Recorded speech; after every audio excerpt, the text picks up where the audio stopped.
Yes, Redzone TV kwoli webali kubanga okyagoberera yonna gy'osinzira okubanga gy'otulabira kyokola kya mutawaana nnyo ggwe atambula naffe ku mukutu ogwa Redzone TV. Njagala okutegeeza amawulire agagenda mu maaso ku bino ebyabadde bigenda mu maaso mu kibuga Kampala. Abavubuka ba Generation Z n'abalala badde bebeegasseeko mu kwekalakaasa okulwanyisa obuli bw'enguzi, okulaga obutali bumativu bwabwe n'ebigambo ebirala byonna bye wawulidde, by'omanyi, bye wategedde n'ebirala bigenda mu maaso ku nsonga y'obuli bw'enguzi obuyitiridde obungi mu Parliament. Bavubuka bangi bakwatiddwa nga bwe nakulaze olunaku olw'eggulo, wabula olunaku olwaleero abamu ku bo amayitire gaabwe tebannaba kubanga bategerekeka, kubanga figures eziri officials balaga nti abantu abakwatiddwa bali mu 65, wabula okusinziira kuba eyewitnesses ababadde mu kibuga wakati n'ezimu ku videos ziraga nti abantu abakwatiddwa bangi basukka mu 65 nga government officially yo bwegamba. Kakati olunaku olwaleero waliwo omuvubuka amanyiddwa nga Maseruka, abasinga obungi mumumanyi ono former guild president owa Makerere University, bamuyita Maseruka Robert.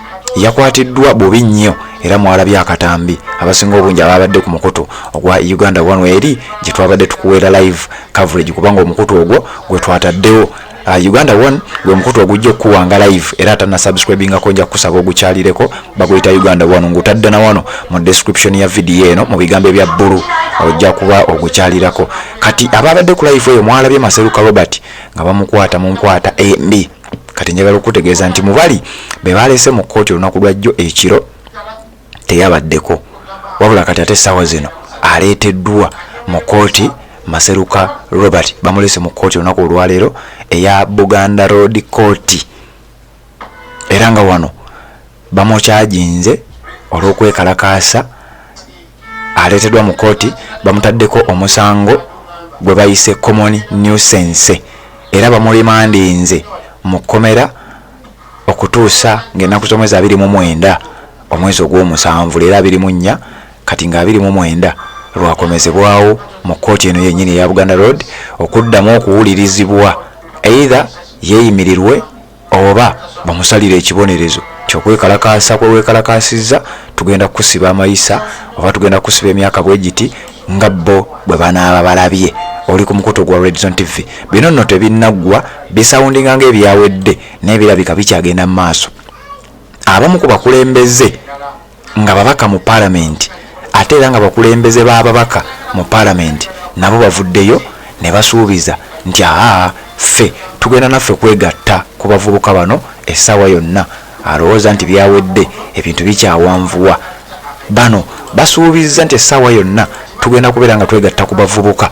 Era njagala nkuwa akatambi kano owulire Honorable John Baptist Nambeshe owa Manji ya Kawunte nga ye chief whip ow'oludda oluvuganya mu Parliament awera agamba bano tebigenda kukoma. Gavumenti ya NRM tuteekwa okwegatta ku bavubuka bano naffe ne tuba nga twekalakaasa. Kankulaga ebigambo bye naye kansoke nkujjukize ku Haji Abudu omusomi w'edduwa. Assalamu alaikum wa rahmatullahi wa barakatuh. Amanya n'eddoboozi Haji Abudu omusomi w'edduwa. Nkola ku nsonga ez'enjawulo, emirimu nga gikutataganyeko, eby'enfuna byo nga bidobonkanye n'oba oli bweru wa ggwanga emirimu gyakucankalanako. Jangu kusomere ku dduwa okuva nedda edduwa zaabaawo, edduwa zisomebwa omuntu n'oterezebwa mu mbeera yonna ebadde ekwesibyeko ekusibyeko akanyaaga. Nina ekyoto kyensobola okukumira wadde oli bweru wa ggwanga nga toli kumpi wano n'ofuna omukisa ogwo nawe n'osomerwa ku dduwa nga nkusoddeko n'akabaani. Allah ajja kukusaasira, ajja kukwanukula. Kuba ku nnamba yange y'essimu 075 2 44 7 ne ku WhatsApp kwendi mpereza obubaka sobole okuyamba. Assalamu alaikum wa rahmatullahi wa barakatuh. Yes, Redzone TV kwoli webali kubanga okyagoberera yonna gy'osinzira okubanga gy'otulabira. Nkugambye Maseruka Robert ono nga former guild president owa Makerere University yamaze okubanga asibwa, wabula era olwaleero ye lwaleeteddwa mu kkooti okubeera nga ate awulirwa. Tabamukkiriza kweyimirirwa, tebamukkiriza kuweebwa bail, wabula bamulimandinze mu kkomera okutuusa ng'ennaku z'omwezi 29 omwezi guno gwennyini ogw'omusanvu lwajja okukomezebwawo ensonga ze zibeere nga ziwulirwa. Kugambye abamu ku bakulembeze ab'enjawulo okuva mu parliament, babaka mu parliament basazeewo okubeera nga beegatta ku bavubuka abali mu kwekalakaasa. Bano bagamba tetugenda balekerera, tuteekwa okwegatta mu lutabaalo luno tulabe nga tulwanyisa obuli bw'enguzi. Wuliriza ebigambo bya John Baptist Nambeshe, nze gye tubeere nga tweyongerayo. John Baptist Nambeshe ono atamumanyi nga bwe nkugambye, mubaka mu parliament akiikirira constituency bagiyita Manji ya Kaunti gy'akiikirira, ali ku kadi y'ekibiina ekya National Unity Platform era ye deputy president ow'ekibiina kya NUP mu Eastern Uganda.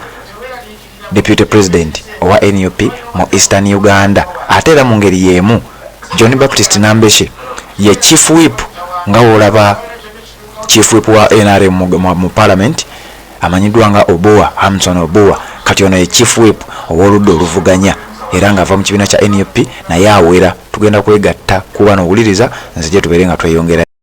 Vumirira n'esekuvumirira yena enkola eya President Museveni olw'okuba bw'abantu asazeewo agule olutalo tunguze. Eyandibadde nti ye yatandikirawo kuyimiriza IGG Betty Kamis obuta implementinga enkola ey'okulaba nti wabeerawo lifestyle audit ku bantu bonna ababeera mu offices za gavumenti nga naffe bamemba ba parliament mututwalira.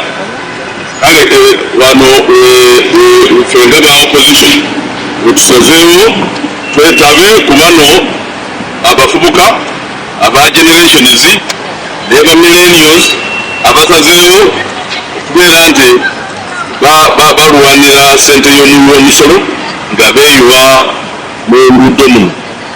Ate ekyo kiri kimu ku ddembe lyabwe ery'abaweerwa ssemateeka, ery'eddembe lyabwe lyabebangera bali batuufu kubeera nti beekubira enduulu mu streets. Naye olabye President Museveni kyakoze, olabye omukulembeze kyegukoze butidde biye bendi poliisi abawambu n'abampi mulimu ate si poliisi magye gatika egajjudde wano munda n'ebweru wa parliament. Temulabye n'egundi wano muli kwongera ameni emumpise endibweru wa parliament endina mu luguudo wakati n'okwewaliikirira nti oba emmotoka eyinza kujja wano netuleetera bungi nereeta omutawaana.